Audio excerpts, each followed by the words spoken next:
தமிழகத்தில் மும்மொழி கல்வி தேவையா? கொள்கை என்றால் என்ன? ராஜாஜி சொன்னார், கொள்கை 1952 இருந்த கொள்கை 62 இல்லை.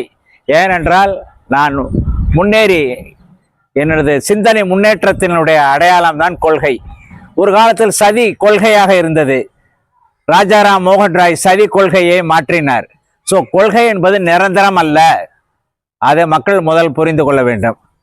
கொள்கை நலம் சார்ந்தது, மக்கள் நலம் சார்ந்தது, மாற்றங்கள் அடிப்படையில் வருவதற்கு பெயர் தான் கொள்கை. கொள்கை என்பது நிரந்தரம் அல்ல.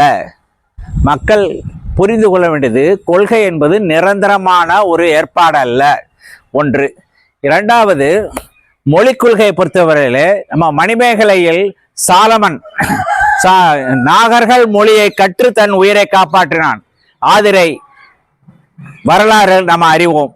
ஆக அன்றைய தமிழன் நாகர் மொழி கற்றான், மலையாள மொழி கற்றான், ஈகிப்திய மொழி கற்றான், ரோமானிய மொழி கற்றான், பல மொழி வல்லுநனாக இருந்தான் தமிழன். அதனால் உலகை ஆண்டு பாரத தேசம் என்ற பெயர் வாங்கி தந்தான் தமிழன்.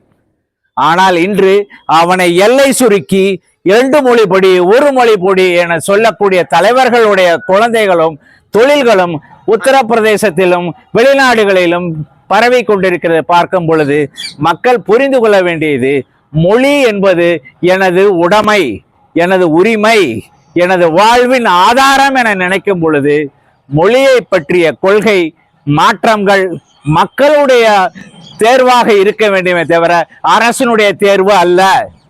அரசு தர வேண்டியது அந்த கொள்கை அல்ல, மக்கள் நலம் சார்ந்த கொள்கையை மக்கள் தான் முடிவு செய்ய வேண்டுமே தவிர அரசு அல்ல. ஸோ மும்மொழி கொள்கை என்பது ஒரு முட்டாள்தனமான ஒரு மத்திய அரசோ மாநில அரசோ ஒரு மக்களால் தேர்வு செய்யப்பட்டவர்களால் வந்ததென்றால் மக்கள் அவர்களுக்கு ஓட்டு போடக்கூடாது என கேட்டுக்கொண்டு இந்த தெளிவான சிந்தனைக்கு ஆதரவு தருமாறு கேட்டுக்கொண்டு விடைபெறுகிறேன். நன்றி, வணக்கம். நமது